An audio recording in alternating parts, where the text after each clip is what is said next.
ఎన్నికలు దగ్గర పడుతున్న వేళ జగన్ సర్కారు ఉద్యోగులు పోలీసులను చెల్లబర్చే పనిలో పడింది. ఇన్నాళ్ళు ప్రభుత్వ ఉద్యోగులకు అందాల్సిన బకాయిలు ఇవ్వకుండా రాజీ రంపాన పెట్టిన జగన్ సర్కార్ ఇప్పుడు ఎన్నికల వేళ దిగొచ్చింది. ప్రభుత్వ ఉద్యోగులకు సిలిండర్ లీవ్స్ బకాయిలు హడావుడిగా చెల్లించాలని డిసైడ్ అయింది.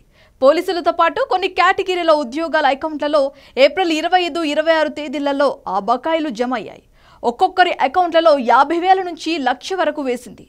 ఎన్నికల్లోపే మిగతా వారి ఖాతాల్లోనూ వేయనుందని అంటున్నారు. ఇప్పటికే ఉద్యోగులకు ఇచ్చిన హామీలలో ఏ ఒక్క మాటను కూడా జగన్మోహన్ రెడ్డి నెరవేర్చలేకపోయారు. గతేడాది భారీగా సమ్మెలో పాల్గొన్న వారంతా ప్రభుత్వ నిబంధనలకు తలొగ్గి అసమ్మతితోనే విధుల్లో చేరాల్సి వచ్చింది. దీనివల్ల వారంతా జగన్ ప్రభుత్వంపై బాగా ఆగ్రహంతో ఉన్నారు. ఇది తమకు ఎన్నికల్లో ఎక్కడ దెబ్బతీస్తుందో అని ఆగ్రహించే ప్రభుత్వం ఈ నిర్ణయం తీసుకుందని ఉద్యోగ సంఘాల నేతలు అంటున్నారు. తమకు రావాల్సిన సిలిండర్ లీవ్స్ సొమ్ములనే విడుదల చేసి ఏదో లబ్ధి చేకూర్చినట్లుగా ప్రభుత్వం నాటకాలు ఆడే ప్రయత్నం చేస్తుందని అంటున్నారు.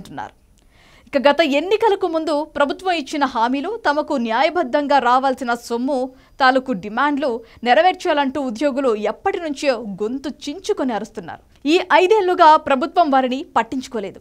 ఎన్ని ఆందోళనలు, నిరసనలు, ఉద్యమాలు చేసినా జగన్ ప్రభుత్వం అణిచివేసింది. నిజానికి ఉద్యోగులకు రావాల్సిన బకాయిలు దాదాపు 17,000 కోట్ల దాకా ఉన్నాయని అంచనా. వాటిని పెండింగ్లో పెట్టి ఆ నిధులను ఇతర అవసరాల కోసం ప్రభుత్వం వాడుకుంది.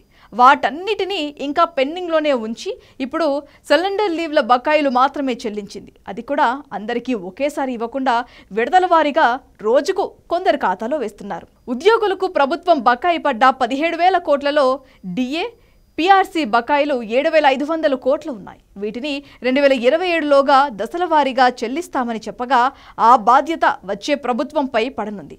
టీఏ, డిఏ బకాయిలు 274 కోట్ల దాకా ఉన్నాయి. సిలిండర్ లీవులు బకాయిలు 2,250 కోట్లు ఉండగా వీటిలో పోలీసులకు చెల్లించవలసిన సొమ్మే 500 కోట్లు ఉంది. 2021-22 నాటికి పెండింగ్లో ఉన్న బకాయిలు మరో 300 కోట్లు.